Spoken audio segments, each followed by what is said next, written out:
Welcome to Lavanya's life style. Friends, ఎప్పటిలాగే ఈరోజు కూడా ఒక మంచి డివోషనల్ వీడియోతో మీ ముందుకు వచ్చేసానండి. ఫ్రెండ్స్, ఈరోజు మనం ఉగాదికి ముందు రోజు వచ్చే కొత్త అమావాస్య రోజు ఆ గ్రామదేవత పూజా విధానం మన ఇంట్లో ఎలా చేసుకోవాలో ఈరోజు మనం చాలా క్లియర్గా ఇప్పుడు తెలుసుకుందామండి. అలాగే లావణ్యాస్ లైఫ్ స్టైల్ ఛానల్ని మీరు ఫస్ట్ నుంచి ఫాలో అయ్యే వాళ్ళైతే మీకు తప్పకుండా మీరు ఆ వీడియోస్ని చూసే ఉంటారండి.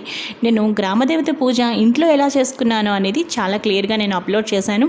ఈరోజు మనం గ్రామదేవత పూజ మన ఇంట్లో ఎలా చేసుకోవాలో ఇప్పుడు చూద్దాం. ఫ్రెండ్స్, ఉగాదికి ముందు రోజు వచ్చే అమావాస్యని కొత్త అమావాస్య అంటారు. ఈ కొత్త అమావాస్య రోజున గ్రామదేవతను ప్రతి ఊర్లోనూ అక్కడ ఆయా పేర్లతోటి, అనగా మరినమ్మ తల్లి అని, నూకాలమ్మ తల్లి అని, దుర్గాలమ్మ తల్లి అని, పోలేరమ్మ తల్లి అని, ఇలా గ్రామదేవతల పేర్లు అనేకం ఉంటాయి. ఏ ఊరి ప్రజలు ఆ ఊరి గ్రామదేవత పేరు తలుచుకొని ఆ అమ్మవారికి ప్రతి సంవత్సరము కొత్త అమావాస్య రోజు చక్కగా పూజలు చేసుకొని నైవేద్యం పెడుతూ ఉంటారు. ఇలా నైవేద్యం ఎందుకు పెడతారు అంటే, సంతానం కలగాలని ఎవరైతే కోరుకుంటారో వాళ్లకు తప్పకుండా ఆ గ్రామదేవత అమ్మవారు సంతానాన్ని ప్రసాదిస్తుందని, అలాగే ఆ చక్కని సంతానాన్ని కూడా ఆ అమ్మవారు చల్లగా కరుణించి కాపాడుతుందనే నమ్మకంతో ఆయు ఆరోగ్యాలతో, అష్ట ఐశ్వర్యాలతో, ఇష్ట సంపదలతో చక్కగా లక్షల 5వ తనం కడుపు చలవతో వర్ధిల్లాలని ప్రతి ఒక్కరూ, పెళ్ళైన ప్రతి ఆడవాళ్ళు కూడా చక్కగా మనస్ఫూర్తిగా అమ్మవారిని ఆ రోజు కొత్త అమావాస్య రోజు చక్కగా పూజించి అమ్మవారికి ఈ నైవేద్యాలు తప్పనిసరిగా పెట్టుకుంటారు. మరి ఆ నైవేద్యాలు ఏంటో ఇప్పుడు తెలుసుకుందాం. ఫ్రెండ్స్, మనం కొత్త అమావాస్య రోజు గ్రామదేవతకి పెట్టవలసిన నైవేద్యాలు ఏమిటి అంటే, తప్పనిసరిగా పూర్ణం బూరెలు పెట్టాలి, అలాగే గారెలు, తర్వాత పెసరపప్పు, అంటే నానబెట్టిన పెసరపప్పు ఉంటుంది కదా, అంటే పెసరపప్పుని కొంచెం నీళ్ళల్లో నానబెట్టి మనం వడకడతాం కదా, వడపప్పు అంటాం. వడపప్పు, అలాగే పానకం, దానితో పాటు చక్కగా అన్నం, ఇంకా కొన్ని ప్రాంతాల్లో తెల్లగపిండి కూడా చేస్తూ ఉంటారు, తెల్లగపిండి కూర. ఇక చల్లని ఉపారంగా మనం ఏం చెప్తాము అంటే పెరుగు అండి. తప్పనిసరిగా, అంటే పెరుగు అన్నం అని చెప్పట్లేదండి, విడిగానే చక్కగా ఒక పెరుగు కప్పు అనమాట. ఇక వేడి ఉపారంగా అమ్మవారికి ఉడికించిన పెసరపప్పు, పసుపు ఉప్పు వేసి ఉడికించిన పెసరపప్పు ఏదైతే ఉంటుందో అందులో కూడా మనం బియ్యం మిక్స్ చేయమండి, జస్ట్ పెసరపప్పు అనమాట. పసుపు ఉప్పు వేసి మనం పెసరపప్పును ఉడికిస్తాం కదా, అది వేడి ఉపారంగా, అలాగే చల్లని ఉపారంగా మనం చక్కగా పెరుగు అనమాట. ఇప్పుడు మనం అసలు ఎలా అమ్మవారి పూజ చేసుకోవాలి, నైవేద్యాలు ఎలా మనం అరేంజ్ చేయాలి అనేది కూడా మీకు చెప్తాను. అంటే మన ఇంట్లో చేసుకున్న, అంటే మనం అమ్మవారికి పెట్టే నైవేద్యాలు 2 రకాలుగా సెపరేట్ చేయాలి. చాకలికి ఇచ్చేది ఒకటి, మన ఇంట్లో ఒకటి. అది కూడా మీకు నేను డీటెయిల్గా చెప్తాను అండి. ఇక ముందుగా అమ్మవారి పూజ చూసుకుందాం.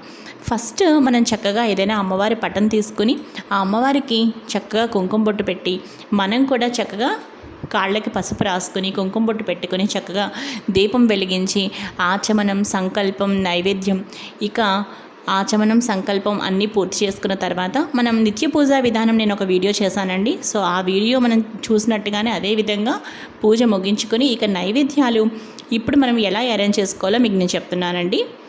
అలాగే అమ్మవారిని చక్కగా పసుపు, కుంకుమ, గంధ, అక్షతలతో ఈ విధంగా మనం పూజ ముగించుకున్నాక అప్పుడు నైవేద్యంగా ఇవన్నీ కూడా మనం చెప్పుకున్న పదార్థాలు మన ఇంట్లో సెపరేట్గా ఒక నైవేద్యంగా పెట్టుకోవాలండి. ఇక చాకలికి ఇచ్చే వాటిని చక్కగా ఏదైనా ఒక పెద్ద అరిటాకులో కానీ, లేదంటే ఏదైనా ఒక మంచి విస్తరాకులో కానీ, లేదంటే ఏదైనా ఒక పెద్ద పేపర్ ప్లేట్స్లో కానీ వాటిని ఏ విధంగా అరేంజ్ చేసుకోవాలి అంటే, ఇప్పుడు ఆ విస్తరాకులో లేదా అరిటాకు కానీ మీకు ఇందాక చెప్పాను కదా, ఇప్పుడు చాకలికి ఇచ్చే ఏదైతే ఆకు ఉంటుంది కదా దానిలో మనం పూర్ణం బూరెలు ఒక 4, తర్వాత గారెలు ఒక 4, దాని తర్వాత ఇంకా ఉడికించిన పెసరపప్పు ఒక కప్పు నిండా, అలాగే పెరుగు కూడా శుభ్రంగా ఒక కప్పు నిండా. అంటే శుభ్రంగా చేసే పని ఏంటంటే 100% శుభ్రంగా చక్కగా వాళ్ళ ఫ్యామిలీ అందరూ కూడా చక్కగా తినేలాగా కడుపు నిండా దాని నిండా శుభ్రంగా అన్నం పెట్టాలండి ఆకులో.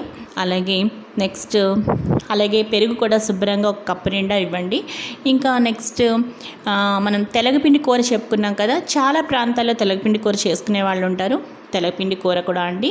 మనం ఇవన్నీ కూడా నైవేద్యం పెడతాము అమ్మవారికి. పెట్టిన తర్వాతనే 2 సెపరేట్గా మన ఇంట్లో ఉండే పూర్ణం బూరెలు, గారెలు, అలాగే అన్నం, తర్వాత మనం తయారు చేసుకున్న పెసరపప్పు, వడపప్పు, పానకం వాటన్నిటికీ నైవేద్యం పక్కన పెట్టుకుంటాం. అవి మన ఇంట్లో కుటుంబ సభ్యులు తింటాము. చాకలికి ఇచ్చేవన్నీ కూడా మనం ఏవైతే తయారు చేసిన పదార్థాలు ఉన్నాయో అవన్నీ కూడా చక్కగా ఆకులో అరేంజ్ చేసి శుభ్రంగా చక్కగా తృప్తిగా మనం పూజ ముగించుకుని నైవేద్యం పెట్టాక అప్పుడు ఆ చాకలికి మనం ఇవ్వాలి అండి. అలా చాకలి చక్కగా తీసుకువెళ్తే అది కడుపు చలవ అండి. ఇక మీ పూజ నైవేద్యం అన్నీ సమర్పించుకున్న తర్వాత మీ పూజ మొత్తం ముగించిన తర్వాత మీరు పూజ చేసుకున్న ఆ నీళ్లు ఉంటాయి కదా, అవి చక్కగా తులసి మొక్కలో సూర్యభగవాన్ని చూస్తూ పోసేసిన తర్వాత అప్పుడు చాకలికి మీరు ఇవ్వండి. సో ఈ విధంగా కొత్త అమావాస్య రోజు అమ్మవారిని పూజించి నైవేద్యాలు పెట్టి చాకలికి ఈ విధంగా. ఫ్రెండ్స్, నేను ఇదివరకు చేసుకున్న గ్రామదేవత పూజా విధానం మీరు చూస్తే మీకు ఇంకా క్లారిటీగా తెలుస్తుందండి. మీరు తప్పకుండా ఆ వీడియోని మిస్ అవ్వకుండా చూడండి. ఈ వీడియో ఎండ్ స్క్రీన్లో ఇస్తాను, అలాగే సజెస్టెడ్ కార్డ్స్లో కూడా ఇస్తాను. ఫ్రెండ్స్, ఈరోజు వీడియో ఇదే ఫ్రెండ్స్. ఈ వీడియో మీకు నచ్చితే లైక్ చేయండి, షేర్ చేయండి, అలాగే లావణ్యాస్ లైఫ్ స్టైల్ ఛానల్ని సబ్స్క్రైబ్ చేయడం మాత్రం మర్చిపోకండి. మరో మంచి వీడియోతో కలుస్తాను.